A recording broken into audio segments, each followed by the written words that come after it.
బెంగళూరులో climatic change వల్ల అనుకుంటా ఇంట్లో అందరికీ జలుబు దగ్గైతే వచ్చాయి. ఈ టైంలో కొంచెం రిలాక్స్గా అనిపించాలంటే ఖచ్చితంగా సూప్ తాగాలి. సూప్ అంటే ఓన్లీ చికెన్ మటనే కాదు, ఇంట్లో ఉన్న సింపుల్ ఇంగ్రీడియంట్స్తో కూడా చేసుకోవచ్చు.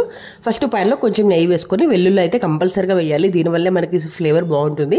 ఆ తర్వాత వెజ్జెస్ మీకు నచ్చినట్టు ఏమైనా యాడ్ చేసుకోండి. నేనైతే carrot, capsicum and sweet corn already boil చేసినట్టు ఉన్నాయి, అందుకని చెప్పి యాడ్ చేసి ఒక 1 minute ఫ్రై చేసిన తర్వాత రాగి అయితే యూస్ చేసుకోండి. రాగితో చేస్తే సూప్ చాలా బాగుంటుంది. ఇప్పుడు నేను 2 మనుషులకి చేస్తున్నాను కాబట్టి 2 spoons వేస్తున్నాను. ఒక 1 minute ఫ్రై చేసుకున్న తర్వాత ఒక స్పూన్కి 150 ml వాటర్ అయితే యూస్ చేసుకుంటే మన కన్సిస్టెన్సీ చాలా బాగుంటుంది. మరీ లూజ్గా కాకుండా గట్టిగా కాకుండా సూప్ లాగా బాగా తాగొచ్చు అనమాట. సో నేను 300 ml వాటర్ వేసి ఒక 5 minutes అయితే బాయిల్ చేసుకున్నాను. 5 minutesకి కన్సిస్టెన్సీ అయితే ఇలా అయిపోయింది. ఆ టైంలో మిరియాల పొడి, సాల్ట్ యాడ్ చేసుకుని ఇంకో 1 minute బాయిల్ చేసుకుంటే మన సూప్ అయితే రెడీ అయిపోతుంది. వేడిగా మనం తాగుతూ ఉంటే గొంతులో చాలా రిలాక్స్డ్గా అనిపిస్తుందండి.